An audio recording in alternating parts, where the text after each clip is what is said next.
Hey everybody, welcome to Tattooed in Business. I am your host, Brian Merrill, and this is Life in Business through the eyes of a Gen X male who happens to be in corporate sales for the last about 20 years, and these are the life lessons I've learned through witnessing, doing, and failing and succeeding over the years. So I want to do this tonight while this was fresh in my head, and I'll probably wind up doing two casts this week. So first of all, for some reason I decided that uh, I was getting a little off track on some things in life, and I happened to find my favorite hat today. And as you guys can see, it's this thing's probably, I don't know. Well, my kids can tell you. I think it's like 8 years old now, but it's my Dilligoff hat. And this, I remember, I'll never forget the day I got this hat. It was a really fun weekend, and it also turned out to be one of the um, I guess changing moments in my life weekend because I took my so I was going through the divorce process, and my kids and I decided to call an audible one weekend, and we decided to go to Lake George for the weekend. And my daughter, son, and I, first time really kind of getting away by ourselves, right? So we went in and we went to the shop, this Dilligoff shop, and we bought a bunch of stuff. And I'm thinking I'm having this great weekend with my kids.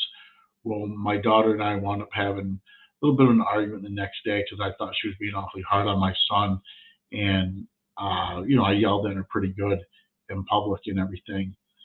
And that would be the last weekend I'd seen my daughter, that she came over and seen me for over 6 years, and it was so like I used to wear this hat constantly. As you see, it's pretty freaking beat, right? Um, but it was like, you think about these things, and it's kind of a reminder. But the whole idea, like when we're on it, for those of you who don't know what Dilligoff means, it means, do I look like I give a fuck? It's not a real word.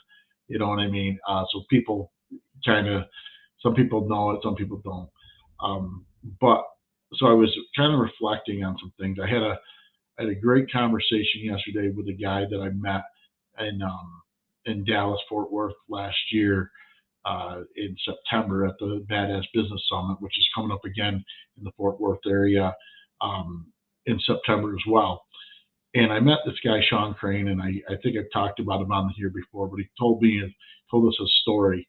And this is a man who went to prison for a crime he didn't commit for 7 years, and he's changed his whole life, reflections and everything. And we've stayed in contact since then.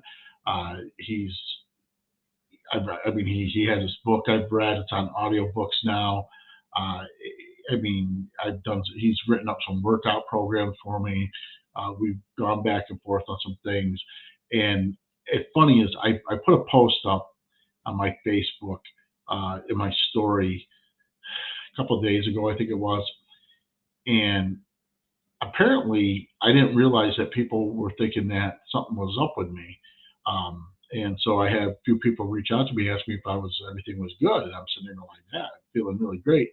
And I'm talking with Sean yesterday, and he's talking to me about how, how's the workout going. He's a very positive person, and he must have been picking up on something that I really been kind of burying and stuff. And I realized that I do need to learn how to decompress after work. Like I do all my workout and all my stuff in the morning, but I'm not releasing that stress in the evening at the end of my day from the day, and that's starting to cause some sleep issues again and stuff. So anyhow, so long story short is him and I, we talked for a while before I had to go, and reconnected and stuff. And then I had another friend of mine.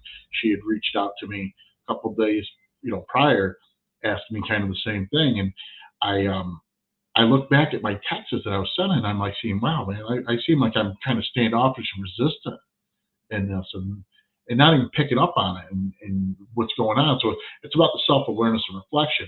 And I've talked about it several times in here about being self aware and everything, and the need to be. But it happens to everybody where you lose that, and like so when I'm talking about some of the things that I've witnessed and seen, don't want people to think like I'm putting myself on the pedestal and I don't do that. Guys, I've been that guy in the room who's at a networking event that's had a few too many drinks, that's running his mouth, that's, is turning people off and turning people away.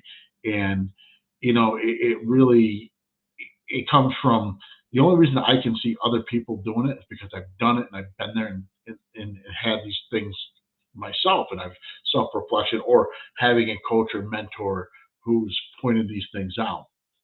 So where I'm coming from when I do my podcast is, this again, this isn't for everybody. If you don't like what you hear or see or whatever, that's fine, man.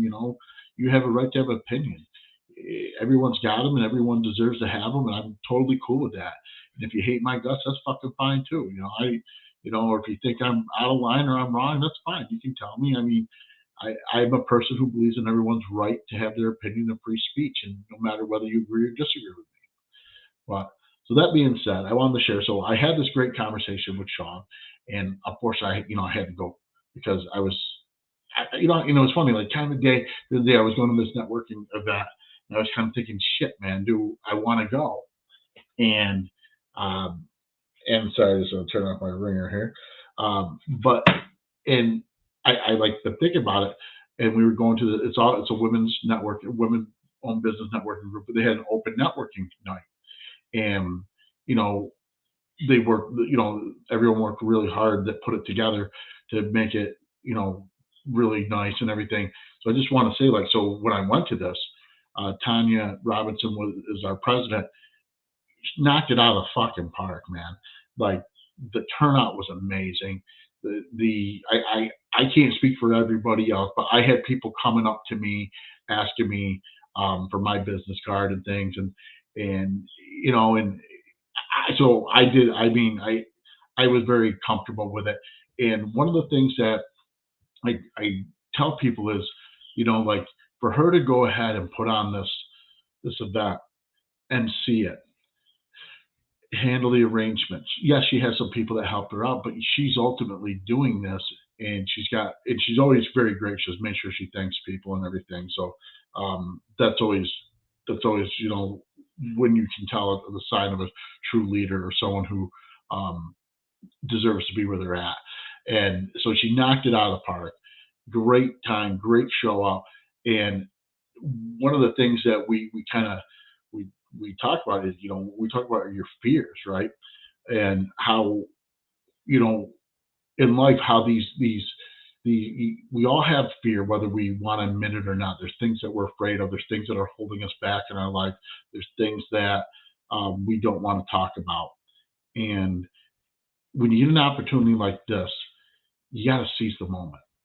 And so Tanya was doing her thing, and she's not like I mean, she at some point, yes, promoted her business a little bit, but that was not the intent of the event. That's not what the goal was. The goal was to try to build the organization, reach out to other people. How can we help? The education that we got from some of the speakers, opportunities that are out there was amazing. Um, and it really, I personally took a lot out of it. I hope everyone else did. But I also had a chance to kind of open up for the first time. It's taken me a while and tell people part of my story about this podcast and why I still do it and how it got started, why I'm still doing it, and what I hope to accomplish about it. And I admit, when you do these podcasts, you are supposed to be doing things to talk about your business and help set yourself up or other people, input to help you get to where you want to go. I started this with a gentleman, John Bukowski, who pulled me out of a dark spot and convinced me to start doing these Facebook Lives we used to do every Sunday. And the minute I agreed to it, he literally died. It was either the next day or 2 days later. It was July 5th. And when he did, I I went right back into that. And then the first one I did, I'm very thankful. His widow Nancy reached out to me and thanked me, told me this is what he wanted, and then I completely went back into that shell for almost a year. Well, actually, I guess it was over a year, and it took a lot for me to get the nerve up to go back and do it. And then so I'm telling briefly little bit of my story about how it got to this point and all this. And as I go sit down, one of the guys that works there, which by the way did a hell of a job with the catering, the food was awesome. He kind of approached me and he says, "Hey, I heard part of your story," and kind of asked me some questions. And he says, "I hope you don't mind." I'm like, "No, this is why I do this." And he asked me how I got through some things, and I said, and I started talking to him about it. And which was funny is earlier in that day, I'm having that conversation with Sean and how I get through things. And he's pointing out to me, "You're doing really excellent here, but here's where you're still dropping the ball. And this is why you're not quite where you're at in life. And let's talk again. We're basically, uh, you know, we'll figure this out together if you want to do it. Are you ready to commit to changing your lifestyle?" So for people who don't know, I touched base on it. My son completely life changing turnaround, working out, changing his diet.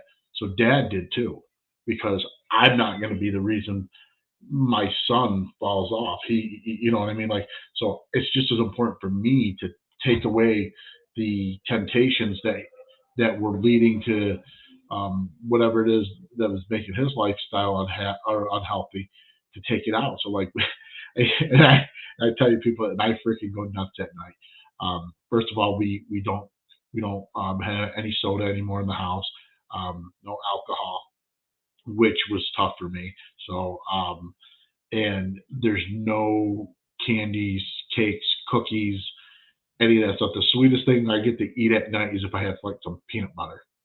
So, um, but and then of course we have a lot of protein bars and stuff, and so it's been a complete lifestyle change the last over 30 days, which led to my post. And I didn't realize people took my post as I was, I don't know, depressed or whatever. But reality is I guess I have been, and that fear of opening up and again being vulnerable was starting to kick in again. So when I go to the event last night, um, Tanya is emceeing it, and then she says, we're going to go around the room, and she asked, people to speak, like we normally do in our meeting, and so we had our guests there, and they did their thing, and then she asked me if I would go ahead. And first of all, I always, I always got your back. I hope you know that in any event, anything like that, I got your back. I'll support you any way you need me to help. I'm there to help you. And I truly believe that when I feel like a partner with somebody, or I feel somehow attached to somebody or whatnot, or supportive, I'll always have your back. Actually, I have one of my GY6 shirts that on the back says, we might, we'll talk about it in the morning, but I always have your back. And it's one of our sayings. But so I got up there and I opened up, and I made it completely vulnerable. And I decided to just kind of show some of the dark parts of, what got me to where I'm at, and share it with this huge group of people that they probably, they could be judging me, ignoring me, doesn't really matter. But I opened up, and I what I felt was positive results back. And I felt like it kind of helped other people get up out of their shell and stuff. And so they weren't making it just about their business. People in this group, what I like about this, first of all, we do have men in the group, okay? Uh, and we have some people sign up again for the group. And what I felt is the whole goal, or the whole reason for me to do it, is to help other people feel empowered if you don't feel that way. And sometimes it's very hard because, especially being, we all talked about um, the things in life that we go through. But being a male, everyone thinks it's just so easy, right? We get all these things that are supposed to be easy for it. But let me tell you what it's like being a single father, and who was a father. I mean, my son lived with me. I didn't. I wasn't. I mean, I'm not saying there's anything wrong with, you know, people who have their kids every other weekend or whatever. I'm not going there. What I'm saying is, my son lived with me 24/7, and I was a single father who had a sales job, who I was on the road all day, and he was young, and it wasn't, being a single parent is not a gender thing. and I'm going to steal from Lori Sites, it's a human thing. We all have to learn how to deal with, the things when you get a divorce or separation, and especially if you have kids, and how you have to change and adapt both roles.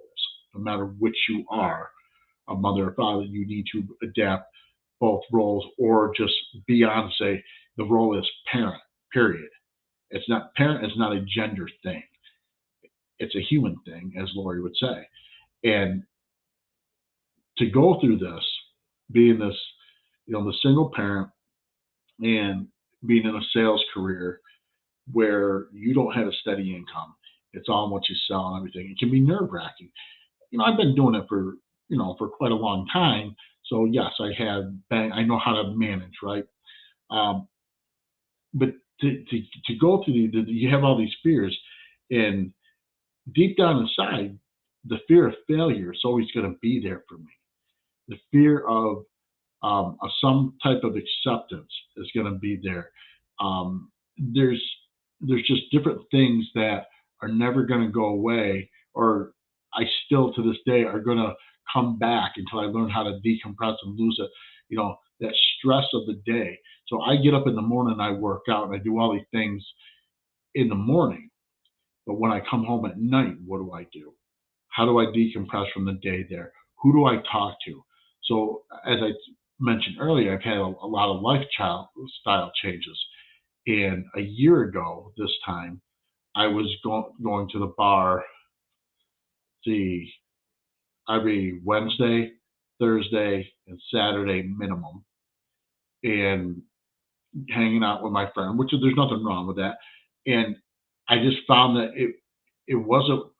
I'm a person who, when I go, I tend to drink, and I still can't keep up with these guys type mentality, and I don't. But reality is I had to take a step back and make some life decisions. Say, well, where does Brian want to be? Where does Brian want to go?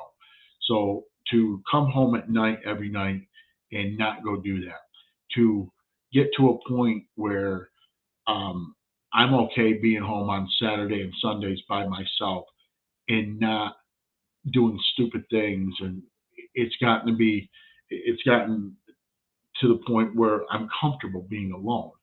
And you have to be comfortable with these things. And comfortable um, isn't the end of it. Comfortable is being able to sit in that moment and deal with it. So how do you prosper from it? Well, that's my next journey. I had to realize that, talking with Sean and everything, to realize that there's the next step. I'm comfortable being alone, but okay, what blocks are you have? So I've reflected. I was talking with them, and I literally started breaking down because I started answering like, oh my God, this is what's really going on in my head.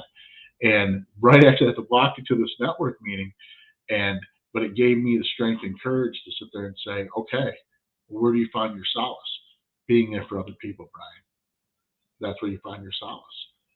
And I'm sitting in that room, and I always say this: that room was packed, and I wasn't alone by any means. But in my head, I'm the loneliest man in that room, and that's a mentality that I can't get out of my head. No matter how much I do all this stuff and I'm successful in business, I struggle with the feeling of being alone, and it is in my head that I'm always alone, and or I didn't connect. And I'm literally sitting with Eddie Rahana, who has become a very close friend to me and my family. I mean, he treats my kids like they're his own. And as much as, I'm sitting next to this guy who's so supportive of me, great guy, love being around, keeps me smiling, keeps me laughing. And, and the same thing with Tanya and Janelle and the other girls. I mean, they keep me smiling, they keep me, moving forward. But reality, the minute I walk away from that, when nobody knows, is what I struggle with in my head. And it's, I, I'm a very just, I guess, lonely type of person mentally, even though I don't reflect it most times. So learning to deal with that, that's the next step. It's now I'm comfortable. Now, how do I prosper? So when you have these opportunities to learn these self lessons, you got to seize them. when you have the opportunity to grab the stage like Tanya did, you seize them. She's going to launch a whole new level of her career by doing this. That she's going to see. I'm making a prediction, by the way. And so that she's going to see that when it comes to her small business consulting is going to take off because of the way she organizes event. And as the more of these things she's going to see what I've already known about her from the first time I've started talking with her about the stuff is that's her power. Her power is her presence and ability to arrange these things. And I don't mean like event planning. I mean, yes, that's part of it, but beyond event planning, having a great social functioning like that and the ability to bring people together, whether it be networking or uh, just just getting out, her ability to do that. You watch, it's gonna be a very powerful uh, launching stage for her, is what happened last night. And I wanted to do this little brief um, live, and I'm gonna put this on my podcast, of course, because it's fresh in my head. It's and I sometimes I lose it. I take notes and all this stuff, and believe it or not, I actually do prepare a little bit for these things. But watching last night, I was talking about it today with my buddy Kevin, and the guys over at the shop, and kind of sharing what happened. Like man, like you could just feel the buzz and the energy in this room, and it was great. It was great, and I really think it was a very positive thing. And I hope I helped you out when I was there, or whatever I can do. And that being said, it's all about seizing the day, seizing the moment, every chance you get. You never know what's coming, but when you feel it and you can kind of see it coming, a lot of times it's when you're sitting with a customer. You should be able to feel that moment that it's time to seize it and then move forward. And I don't mean necessarily ask for the sale, ask for the next step. Find yourself. Are you a solution provider? Are you not? Which will be my next podcast. I wrote down a bunch of notes today talking about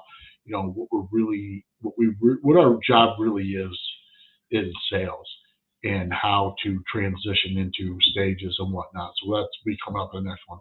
But again, I thank anyone who's out there watching and listening. I know this isn't our normal time we do this stuff. Wanted to get it out there.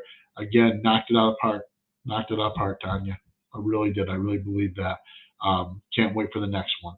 And for anybody who missed their opportunity to come out, I'm sure we'll do some other open networking opportunities, and highly encourage you to come out and check it out and see what's out there for you, and the opportunities you can have, and the power behind meeting the right people at the right time it's all about the law of attractions. It really is, guys. So on that note, everyone have a great night, and we hope to talk and hear from everybody out there, and have a great weekend if I don't talk to any of you before that, and take care. All right, goodbye.